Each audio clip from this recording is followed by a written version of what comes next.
Kids can go to Kids Corner. So many Easters, we have gotten out of our car, walked across the parking lot in sleet, in 4 inches of snow, in a cold rain. Isn't this a nice change of pace? What an absolute beautiful day. Just want you to have just a wonderful Easter. Enjoy it with family and friends. And thanks for joining us on a beautiful, beautiful Easter. This sermon represents somewhat of a full circle for me. About 39 years ago, this passage was either my second or third sermon ever to preach. And so the trauma of that day has kept me from going back to this passage, as some things you don't ever want to remember. In the old days, in the days when I was first starting, I literally would come up here with a 3x5 card. Point 1, point 2, point 3, and I'd preach for 45 minutes, which couldn't have been good for anybody. And now I come up with considerably more, normally about 2 pages of notes, and try to get a good 25 minutes in. And the reason why I have notes is not to remind me of what to say, but as a guide for what not to say. And that's the way it works. There are people down through the years that have said, what do you mean 2 pages of notes and thinking about it weeks in advance? Don't you trust the Holy Spirit to give you what you should say? And I say, yes, which is why I spend time and think about it. For some reason, I think God can use preparation and thought more than just winging it. And so I'm going back to Mark chapter 16, verses 6 through 7. This is very much a continuation of where Ryan left us off last week. And this was going to be my early service message, but I flipped them in the middle of the week because I just thought it would be right. This is the resurrection. When you get the Gospel of Mark, one of the interesting things about Mark is it ends where it does. It's very abrupt. And we think that at one point in history, the Gospel of Mark might have been a lot longer, or at least maybe another chapter or so. And somewhere along the line, it got shortened. If you look in your Bible, if you ever look on your computer program, when you get to the end of verse 8, there'll be a little line or an asterisk or something, and it'll say, all of the oldest copies of Mark don't have verses 9 through 20. And I heartily agree with that. In fact, one of our oldest copies has burn marks after verse 8. So we think maybe there was something longer. We lost it. And someone later on, literally 1,000 years later, thought, we need to have a bigger ending.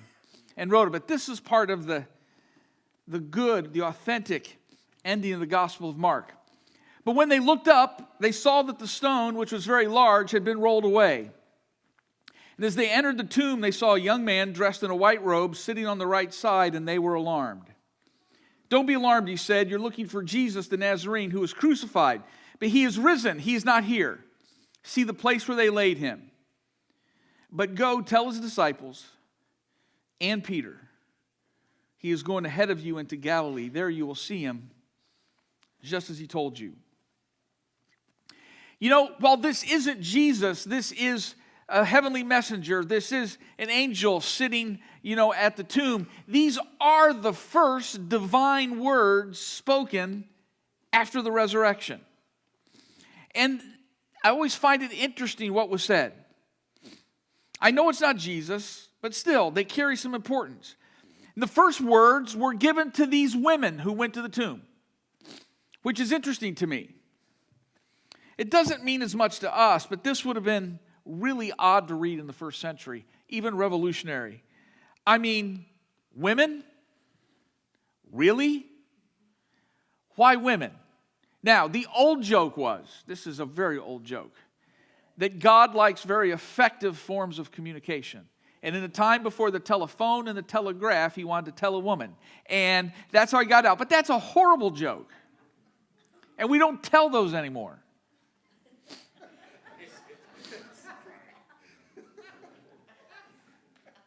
But in that time, the thought would have been, why even waste time on women?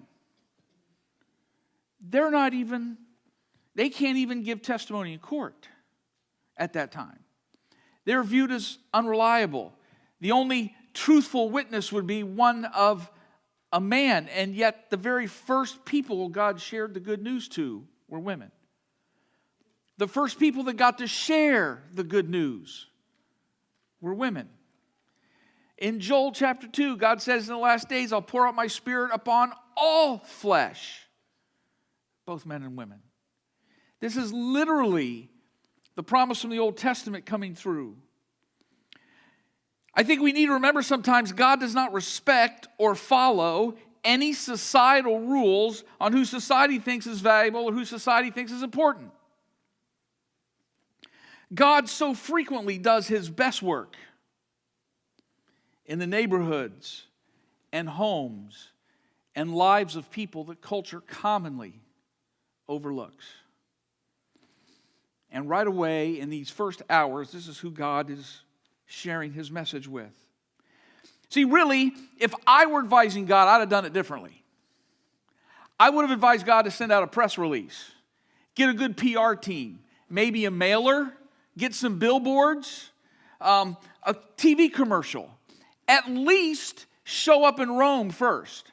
I mean, if I wanted to get the news out, why on earth am I telling these poor common women in Palestine? I would be telling, some centurions in Rome, some palace officials, somehow connected to Caesar. If it gets to Rome, then everybody understands it. But Palestine? I'd have certainly started with Caesar or the Senate. I'd have made it much more efficient. I'd have managed my time better. But no, we find the messenger speaking to the women that went to the tomb, and the simple message was, go tell his disciples that Jesus is risen from the dead. See, the problem with that message is I'm not sure the disciples were very reliable. They were scared. They were in hiding. They were maybe even half certain that they were next. They had just seen Jesus arrested and crucified. Think about that. When I go to the dentist, I get a little trepidation. What if right in the middle of the cavity being filled, what if the Novocaine wears off? Oh my goodness, that would be awful. And they just saw crucifixion and the crown of thorns and the scourgings. And it would have been natural to think that they might have been next. They were scared. They were in hiding. They were in shock. And here's this first message, go tell the disciples. But they had not realized yet that their task is not over. Jesus did not call them for all those days before the resurrection. He was calling them for now all these days after the resurrection. So go tell his disciples. God was going to use them yet. I'm sure that they were in hiding. I'm sure that in some ways they were trying to disassociate themselves. I hope no one figures out that we follow Jesus, because then we might be next. But the women were told, go tell his disciples. But the key words I really want to center in on are these next two words. Go tell his disciples and Peter. This is a surprise. I wouldn't expect to see Peter here. I wouldn't expect to hear and Peter. Peter's the one that denied Jesus publicly. He's the one, when last seen, was warming himself over the fire. And 3 different times. I don't know him. It's a little cold out there. It's a little dark. It's warm by the fire. No. I don't know him. His was aware that Jesus' last memory of him were words of his denial. The messenger delivers a message, and the first message is to be sure that Peter knows that Jesus is alive. Imagine being Peter for a second. Imagine changing your entire life just to follow Jesus. I'm really starting to look forward to, in October, I've never been to Israel, and going to Israel in October, I'm looking forward to being at a place on the Sea of Galilee and seeing where they were when Jesus first called Peter to follow him. We're going to take an evening cruise on the Sea of Galilee, and I'm kind of looking forward to that in particular. And he had changed his entire life, and he became Jesus' right-hand man. Now, I think there was about 20-some years ago, there was a mini-series, I think around the year 2000 on CBS, simply called Jesus. That was back when they used to do mini-series, and it happens to be one of my favorites.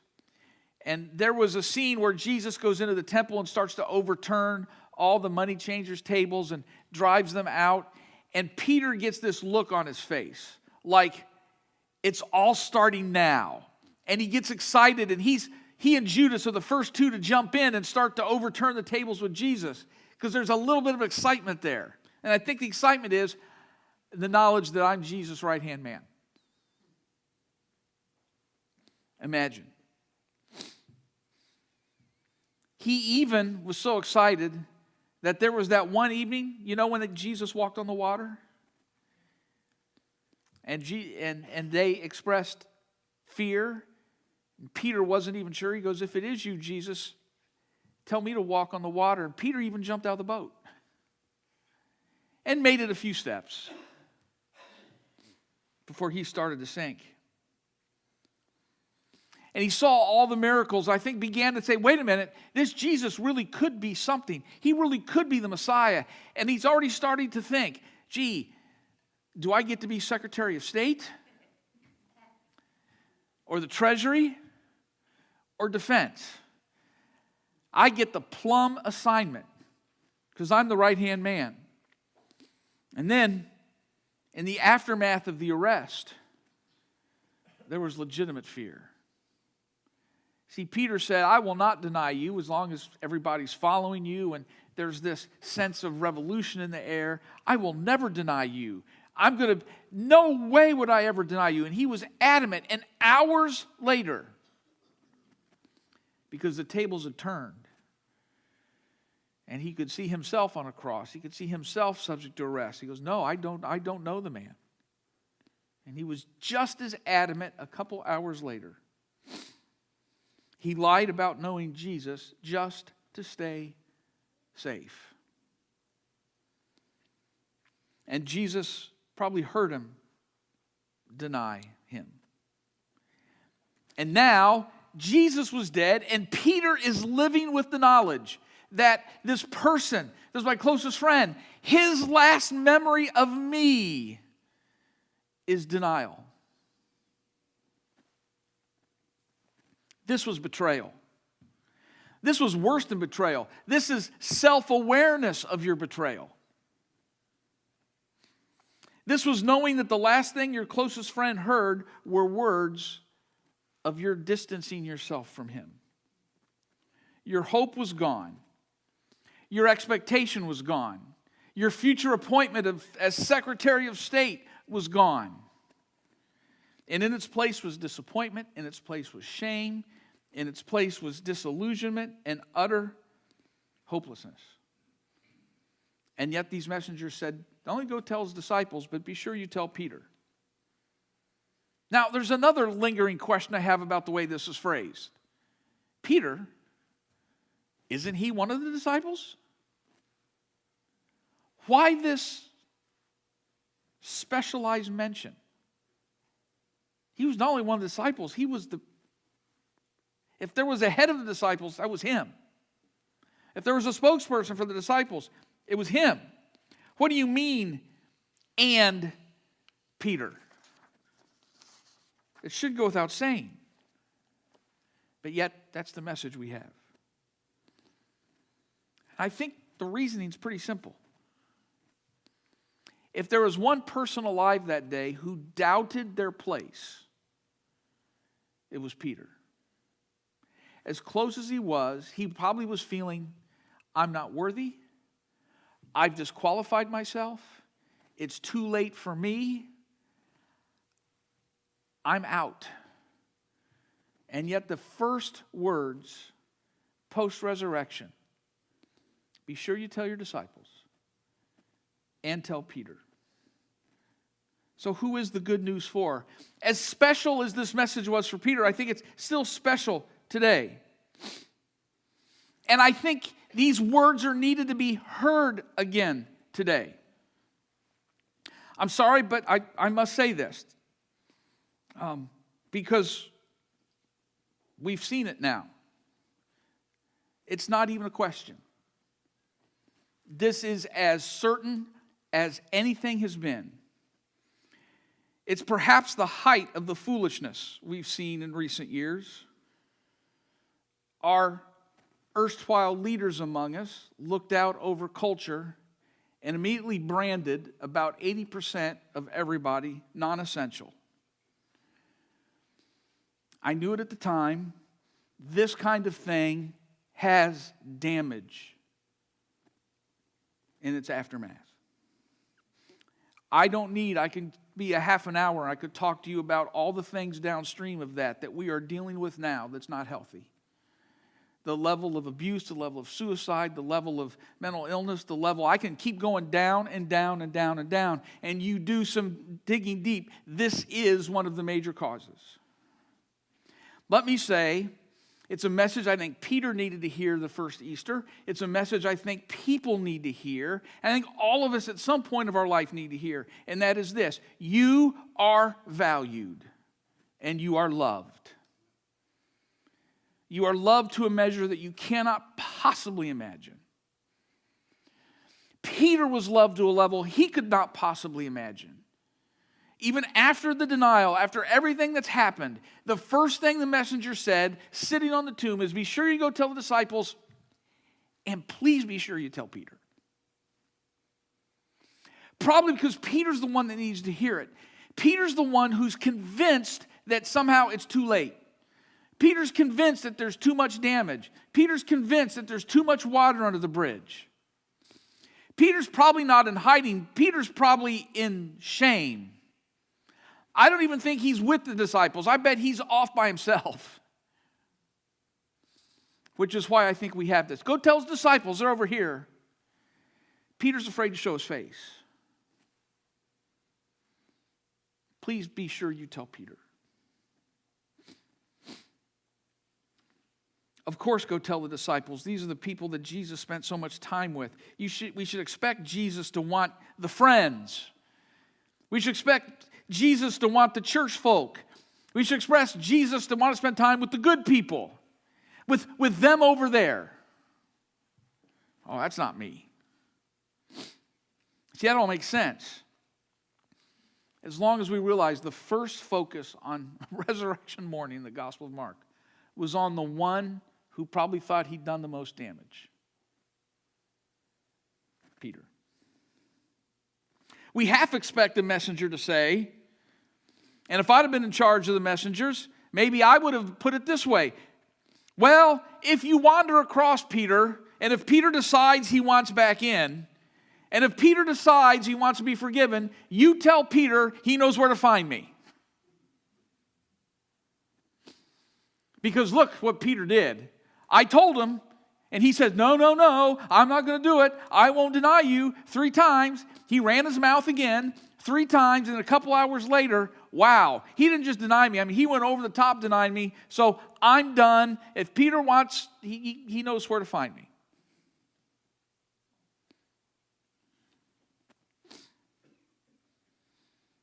I think we think, poor Peter, he's outside the kingdom now.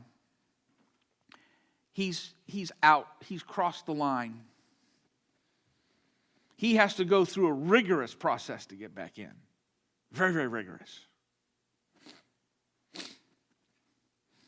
But you have the messenger that sits on the tomb that says, go tell the disciples and tell Peter. This is grace. This is the leaving the 99 that Jesus talked about, to the one that feels like probably he's done the most wrong. This is God reaching toward Peter before Peter has ever heard the news. Peter didn't know, hadn't heard that he was risen yet. And yet here's this messenger saying, be sure you go tell Peter. See, we've at times, I think, presented a God that is more than ready to throw away years of relationship over a failure. That is not grace. There was one time, I feel very fortunate. One of the blessings is in both my kids' lives. I think there was really only like one time either kid ever like missed a curfew or kept us up late at night worrying about stuff. And what's odd is, if I'd have put money as a parent on which kid was going to miss the curfew, I would have been wrong. It wasn't that one. It was the other one. And it was like midnight, and it was like 12:40. Comes wandering in at 12:40. And I was up. Oh, trust me, I was up. When they got in, I said, oh, glad you're home. Great to see you. Did you have a good time? Yeah, oh, wonderful. Glad you're home. Love you very much. Have a good night. Went to bed. Then the next morning, when everything was good, hey, what's your favorite breakfast? Have your favorite breakfast. All right, everything good. Everything's happy? Good. Oh, in a good mood? Good. All right, now we got to talk. And we talked about the curfew thing. Now, you know what didn't happen? I didn't break relationship. I didn't say you're not welcome here. I didn't say you missed curfew, so your mom and I, we're moving, and we're not leaving you our forwarding address. So if you want to get back in our house, I've appointed this lawyer who has this very rigorous process, and if you qualify for it, then we'll let you know where we're living now. And until that point, good luck on the streets.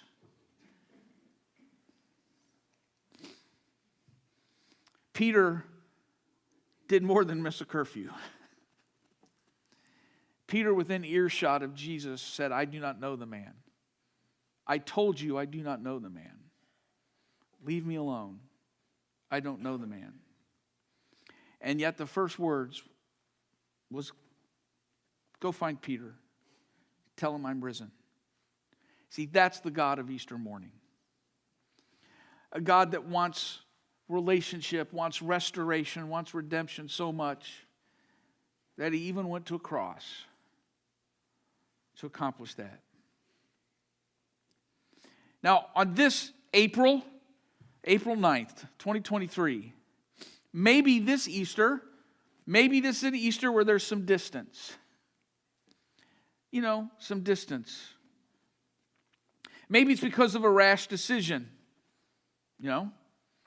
Maybe it's because it's been months of drift. That's, I think, most of our issues is more drift than anything.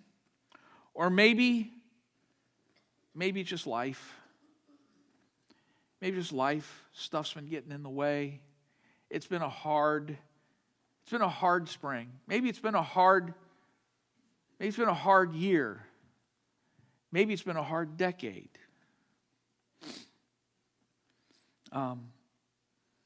Listen to the news of the messenger this morning. A messenger that stopped all his activity and said, yes, tell the disciples, but I also want you to go find Peter and tell him the good news that I'm alive.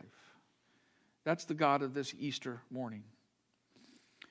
So not only the messenger would say, go tell the disciples, go tell the people in church, and this is good news this morning that Jesus is alive, but go tell Jim, go tell Linda, go tell George, go tell Sherry that I am risen and that I love them very much and I'm intensely, intensely interested in them. And even though they think it might be too late and they think there's other people or they think there's been too much water the bridge, that they are more valued today than ever, and that I desperately want to restore and have a vibrant relationship with them.